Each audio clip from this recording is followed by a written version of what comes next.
2023 Honda HR-V vs Nissan Qashqai. Honda Australia has gone through a bit of a transformation in recent years, shedding its top 10 sales ambitions for a new approach that focuses on slimming down the range with high-spec grades. The first new-gen model to launch with that approach was last year's Civic, but it's the latest launch, the HR-V, which might make or break Honda's new strategy. And that's because the HR-V is a small SUV, playing a space dominated by Toyota, Mazda, and Kia, that also offers up a so-hot-right-now hybrid powertrain for the first time in Australia. Nissan Qashqai. Nissan's most important model of 2022 isn't the new Z sports car or even the Navara Uda. We'd argue it's the Qashqai small SUV. Competing against the likes of the Mazda CX-30, Kia Seltos, and Hyundai Kona in one of the hottest segments in Australia, the Qashqai has the potential to sell in big numbers. Just think about it. When was the last time you went to the shops and didn't see a small SUV? The Qashqai also represents the vanguard for a new Nissan, as the first of 4 all-new models due in Australian showrooms over the next 12 to 18 months, and will be followed by the aforementioned Z, as well as the X-Trail, Pathfinder, and probably the Ariya EV. So, instead of waiting for this car to come to us, we thought we'd take a trip across the world to see if it lives up to the hype. Honda HR-V. You could look at the 2022 HR-V and think that Honda has taken a step back. After all, there's less space in the boot, there's one less seat, and the prices have, at first glance, gone up. In reality though, the HR-V, especially in this HEVL form, offers up a genuine rival to Toyotas, Mazdas, and Kias that dominate the small SUV space.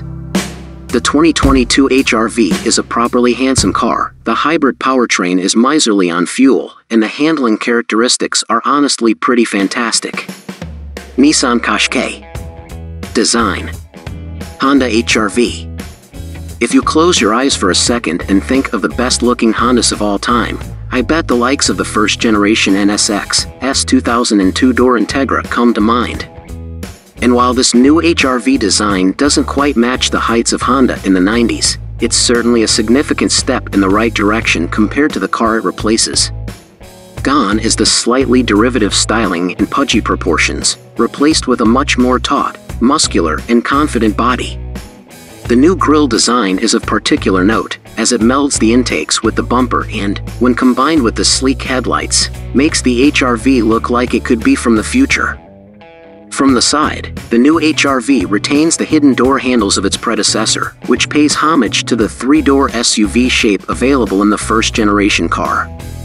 The long bonnet, short overhangs, and sloping window line also give this Honda a particularly athletic appearance, while the 18-inch wheels are also just about big enough to fill the arches, and feature an interesting enough design. The rear end is dominated by the latest automotive design trend of connected taillights, but the relatively flat boot lid and clean aesthetic give the HR-V a really modern look. The boot lid spoiler is also a nice touch, while this car's contrasting kick plate adds to the illusion of its off-road credentials.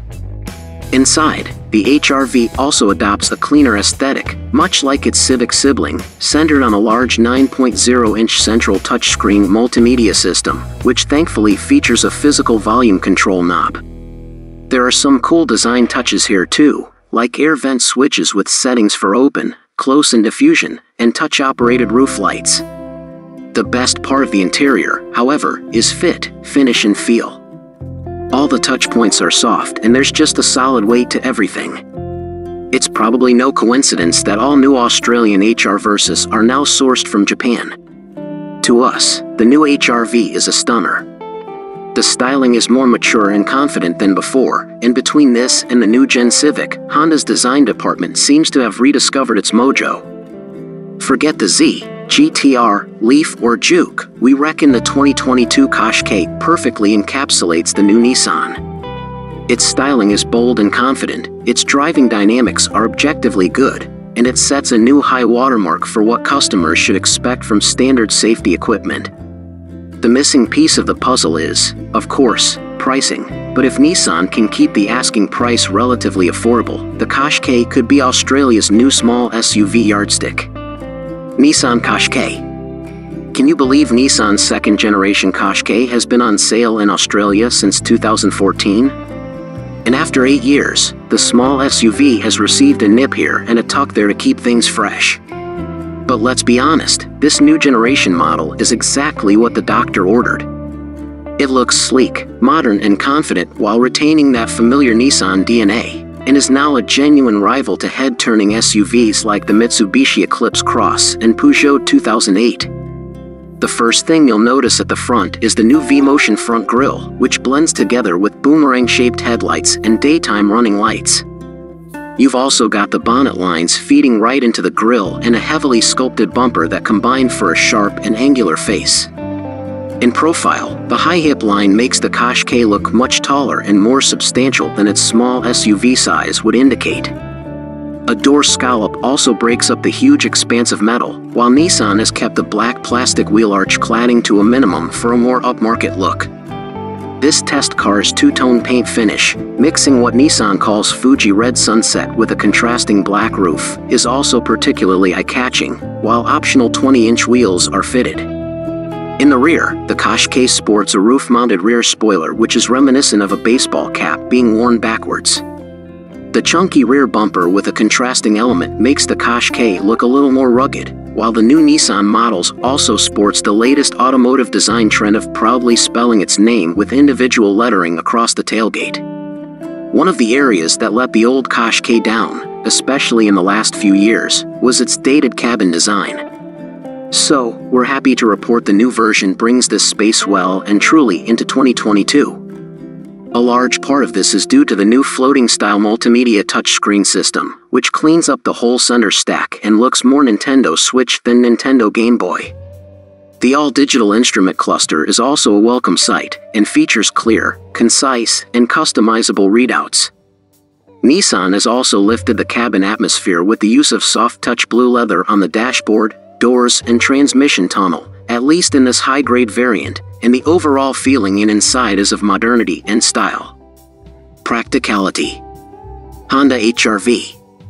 From the outside, aside from the styling, the 2022 Honda HR-V doesn't seem like it's changed all that much. It's still a practical 5-door small SUV, right? And from the front seat, the new HR-V paints a very familiar picture. There's plenty of room for the driver and front passenger, the seats have plenty of adjustability, and there's storage for your water bottle, wallet, and phone. There's even an underarm storage cubby that's deep enough for you to lose some spare change or throw a charging cable or two into. However, from the second row, the story really starts to change, especially compared with the outgoing model. Whereas the old HR-V was classed as a 5-seater, the 2022 version has seating for only 4.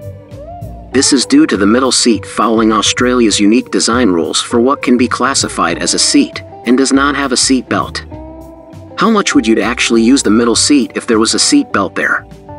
That's for you to decide, but it's certainly a deal breaker for some families. Regardless, the 2 outboard seats offer heaps of leg and shoulder room, and our head can just about squeeze in comfortably without hitting the roof.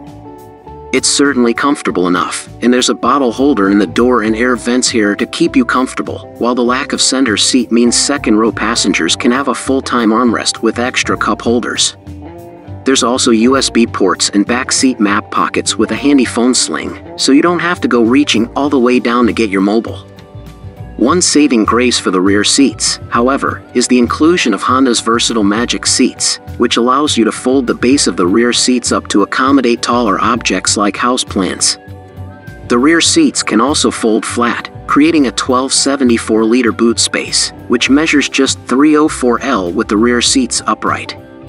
This makes the 2022 HR-V boot smaller than the outgoing model, which could accommodate about 100 to 130 liters more, and even smaller than rivals like the Toyota CHR and Mazda CX-30. In fact, so small is the new HR-V boot, it's even smaller than the Jazz Light hatchback that was discontinued in 2020, so don't expect to see this small HR-V hauling timber from Bunnings or flat-packed furniture from IKEA.